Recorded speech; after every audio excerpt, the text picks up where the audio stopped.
Good evening and thank you for joining us on India Business Hour. I'm Ritu Singh and here are the headlines that we're tracking today.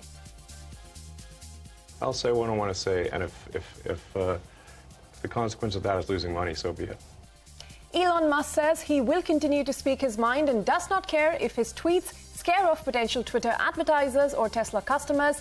He's optimistic about the incoming Twitter CEO and promises to hire more people at Twitter after laying off more than 70% of its employees. That's a CNBC exclusive.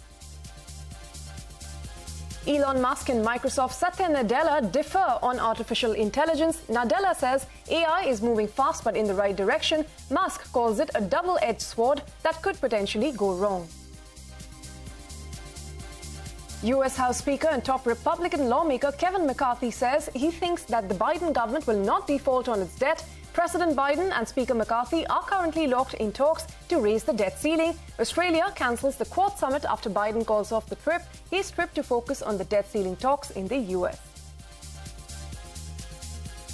The Supreme Court grants SEBI 3 additional months to complete its probe into allegations made by Hindenburg Research against Adani Group companies, extends the deadline till the 14th of August, also directs the expert panel to share its report with all parties in the case. SEBI had initially sought a 6-month extension. The Cabinet revises the production-linked incentives outlay for the IT hardware sector, doubles it to 17,000 crore rupees. The scheme has a 6-year validity under the revised terms. Total production under the scheme has been estimated at 3.35 lakh crore rupees. Union Power Minister R.K. Singh says he's urging for a production-linked incentive scheme to boost battery storage. Also adds that India is closer to peak power demand and warns DISCOM over load shedding, say customers should be compensated. Government and RBI amend foreign exchange management rules, bring international spending through credit cards within the $250,000 per year foreign remittance limit available to Indians under the liberalized remittance scheme. Merge limit to kick in from the 1st of July. Top Tesla officials meet officials from the PMO, Transport and Heavy Industry Ministries. Sources tell us that the electric car maker is considering manufacturing in India but has conveyed its concerns on taxation and duties. That's an exclusive. The suspense over who will become the next Karnataka Chief Minister continues. Congress Party's Karnataka in charge Randeep Surjewala says a decision is likely within 24 to 48 hours. Real money gaming industry surpasses education sector as the most violative in advertising. India's advertisement watchdog finds 92% of gaming ads do not follow guidelines. Only 50% ads are modified despite warnings. Well, straight to the day's market action then. The last trade ended in the red but off intraday lows. Nifty and the Sensex saw cuts of over 0.5% in trade. The Nifty is now below the 18,200 mark. The IT stocks were the biggest laggards, with the index slipping 1%. Mid-caps outperformed the blue chips. That index ended flat with a slight negative bias. Our big news maker tonight, an exclusive interview with Elon Musk on Twitter, Tesla, the US presidential race and more. First up, Elon Musk says he does not care if his inflammatory tweets scare off potential Twitter advertisers and Tesla customers. Speaking to David Faber in what was an hour-long interview, Musk defended his controversial tweets, including conspiracy theories. He said, and I quote, "I'll say what I want, and if the consequences of that is losing money, so be it," end of quote. Speaking about the macroeconomy, Musk predicted that the next 12 months will be difficult for Tesla due to increased interest rates and shrinking customer budgets. On the US Fed's interest rate action, Musk said, and I quote, "You can think of raising the Fed rates as somewhat of a brake pedal on the economy," end of quote. Elon Musk also said that tensions between the US and China should be a concern for everyone and described the global economy and Chinese economy as conjoined twins. He also said tensions escalating with China could be more harmful for Apple than for Tesla. He said, and I quote, "It's actually worse for a lot of other companies than it is for Tesla. I mean, I'm not sure where you're going to get an iPhone," end of quote. About his political views, Musk said he voted for President Biden, but he also hinted he was not happy with his choice, said, and I quote, "I wish we could just have a normal human being as president," end of quote. Here is Elon Musk speaking about the circumstances which led to the takeover of Twitter with a cut.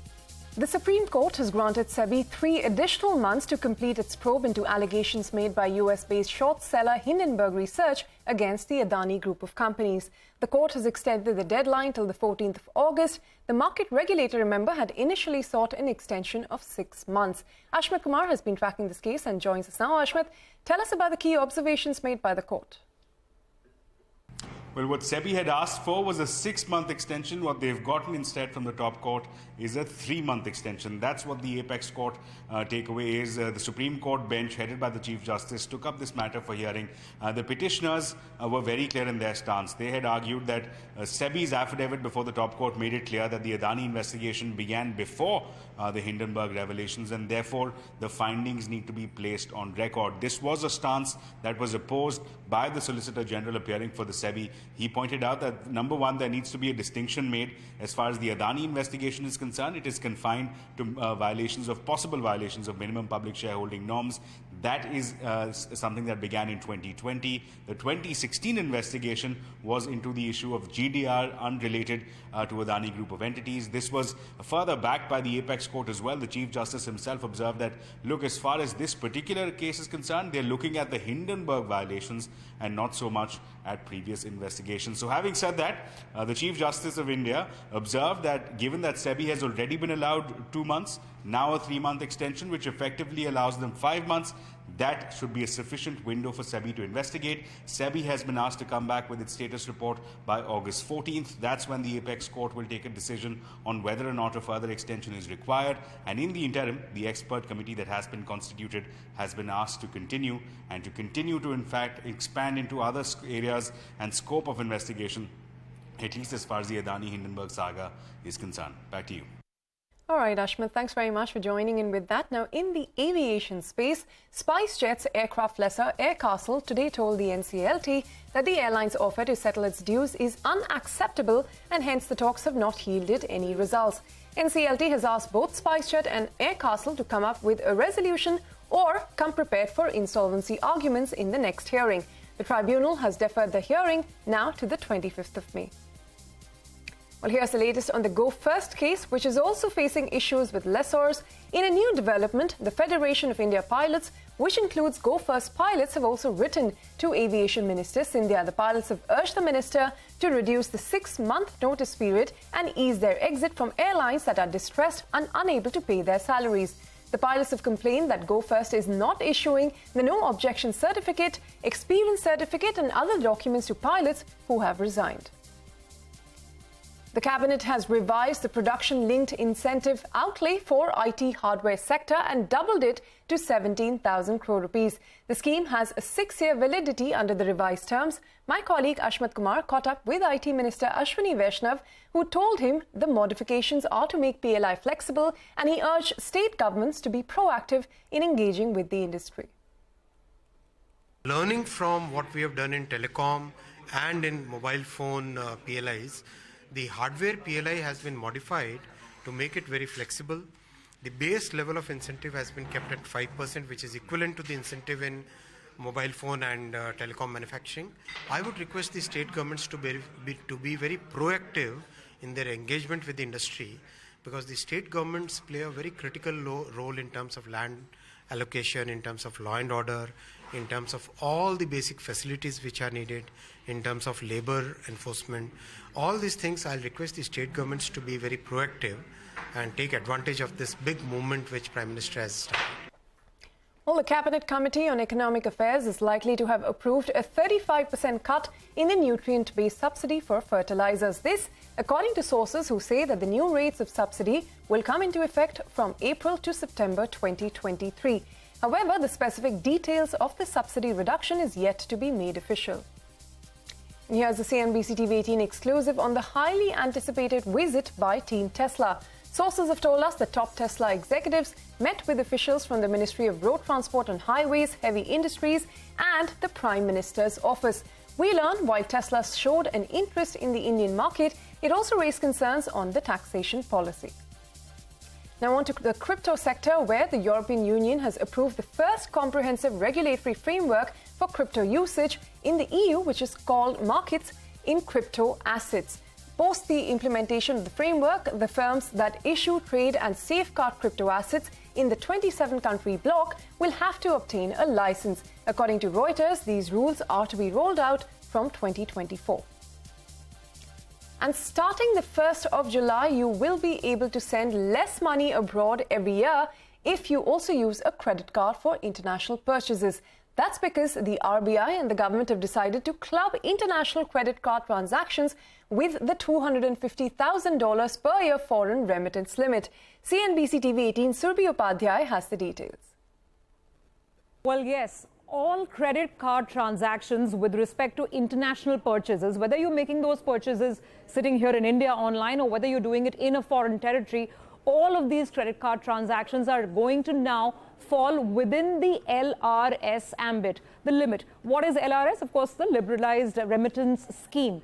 What was earlier happening was that the remittances up to $250,000, they were permissible under LRS. However, credit card transactions were over and above, and they were not counted as part of this limit of $250,000. But now with the latest amendment, which the central government has done, the cap will be $250,000, whether you're making that payment or transaction through a credit card, or whether it's a remittance or whether it's a cash transaction, whatever might be the medium. A lot of the industry watchers and tax experts say that this perhaps could be to curb the circumvention of the LRS limit itself, which perhaps some of the super rich, some of the high income earners or the high spenders were looking at doing. So that leakage, so to speak, has been plugged.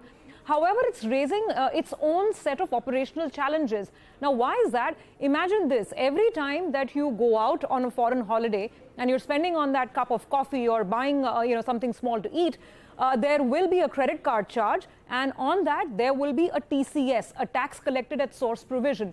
TCS on all these transactions has been raised from 5% to 20%. That was announced, of course, in Budget 2023. Earlier, it wasn't a problem because it would apply largely to remittances. But now, if the TCS provisions have to apply on all card transactions, then perhaps things could get a little challenging. So a lot of industry watchers say that we need to figure out how merchants and banks are going to implement these new rules. While, of course, in letter and spirit, they're fine. That the LRS limit should be respected. It remains at $250,000. There should be no leakages or no circumvention. But the question is, will it lead to certain other unintended consequences? One of them also being that now you have to keep aside an extra amount of sum because there will be a TCS provision, 20% on every transaction that you will have to pay upfront. And then, of course, later you get a refund for it. So it does create a cash flow issue as well for people like you and me. So lots to think about, both for the super rich and for the regular retail class when it comes to making any sort of foreign spend, whether it is a foreign currency spend sitting here online in India or actually overseas. Well, if you are traveling abroad after the 1st of July, do keep that in mind if you're using your credit card. Surbi, thanks very much for bringing us those details. Now, Union Power Minister R.K. Singh said he's pushing for a production-linked incentive scheme for boosting battery storage in India. Now, speaking to Shireen Bhan at the Sustainable is Attainable event, the Power Minister also warned DISCOMs, saying customers should be compensated for load shedding. We also have to go in for battery storage. We shall go in for that, and I've been pushing the government to sanction, the production-linked incentive scheme to get me battery storage. That happens, we'll add more storage capacity. I'm already adding storage capacity. So that is the challenge. So given the fact that we've seen this big change take place as far as the health of DISCOMs are concerned, do you believe that there is a need for privatization, or that the government will be able to now manage DISCOMs? No, I'm very clear in my mind. I'm very clear in my mind, and I keep telling my officers about this. I say that we are a democracy. Democracy means freedom. So everybody has a right to choose. That's why I made this universal open access. Why? I mean, I didn't make it actually.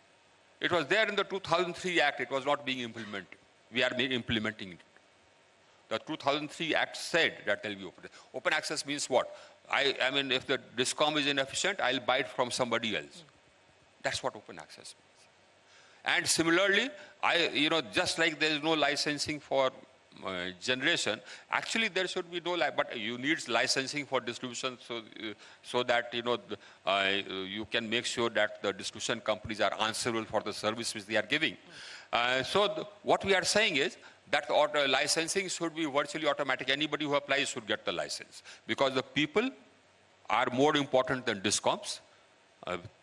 The discoms are here for the people, not vice versa, and the people need to have a choice. And if some discom is not giving them good service, they should be able to switch to a discom which is giving better service. So you have a right to get connection within a certain time frame. I'm just waiting for some people to complain, so that some people can get penalized. Once you penalize somebody, then the right gets entrenched.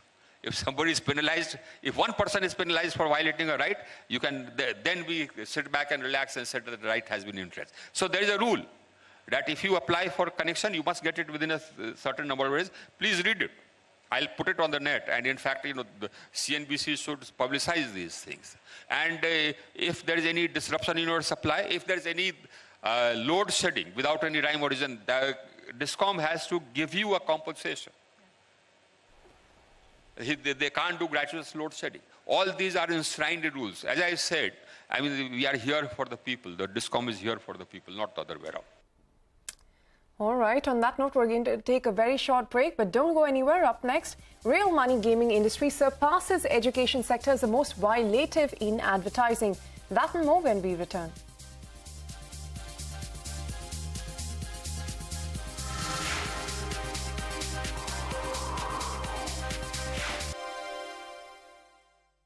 Let's you and me step out and see how blue the sky, how tall the trees.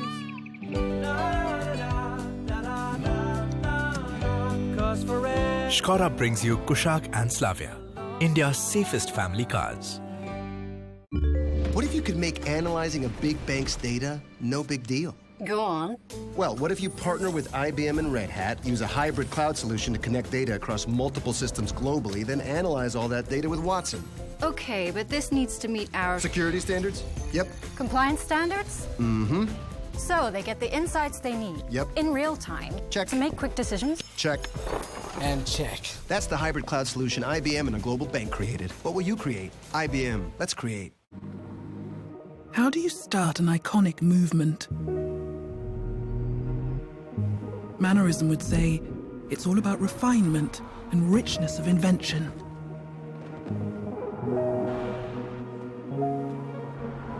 Classicism would say it's all about form and craftsmanship.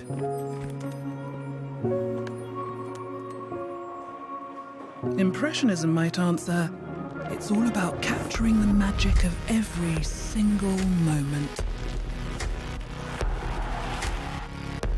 While Surrealism would find all of this quite, well, surprising. After all, it's about creating the icon of a new movement. Welcome to Forwardism. The new BMW i7 and the new BMW 7. My dad has won a medal for bravery. He's a major in the army. He protects everyone. Karan, what does your dad do? Rohan, your daddy. Karan, tell us now. He's an LIC agent. That's great. Imagine what if something untoward happens. So? Well, Karan's dad provides proper guidance to protect our family's future. We are proud of our million-plus agents who continue to protect countless lives. We welcome you to LIC. Visit your nearest LIC branch. Let's you and me step out and see how blue the sky, how tall the trees. Cause forever. Skoda brings you Kushaq and Slavia, India's safest family cars.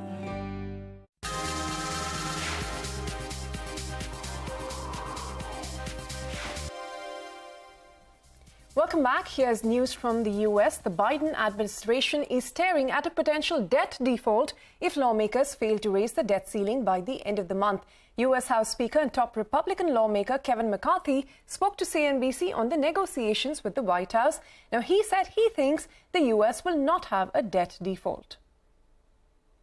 I think at the end of the day, we do not have a debt default. I think we finally got the president to agree to negotiate. That was probably difficult for him to say as president he would negotiate with somebody, but it's really what the old Joe Biden was good at.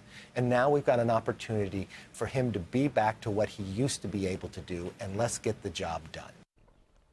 Now back home, real money gaming industry has surpassed the education sector as the most violative in advertising. According to Advertising Standards Council of India, 92% of gaming ads do not follow guidelines and only 50% of ads are modified despite warnings. Shibani Gara joins us now with more details. Shibani, take us through the key findings of this report. Real money gaming dominates problematic ads as top violator in FY 22-23 as per advertising regulatory body ASCI's latest report. 92% of the ads missed adding the required disclaimer that informs consumers of financial and addiction risks. Now, real money gaming was recorded as the most non-compliant sector for this same period. Gaming, in fact, overall also tipped over education, which has been the top violating sector for the past few years. On the other hand, categories like healthcare, personal care, virtual digital assets, food and beverages, fashion, lifestyle, edutech stood as top violators on this particular list. Now, when it comes to mediums, digital ads have also emerged as the leading violator, with 75% of the ads being processed from the digital space, from the likes of Instagram, Facebook, websites, YouTube and other such platforms.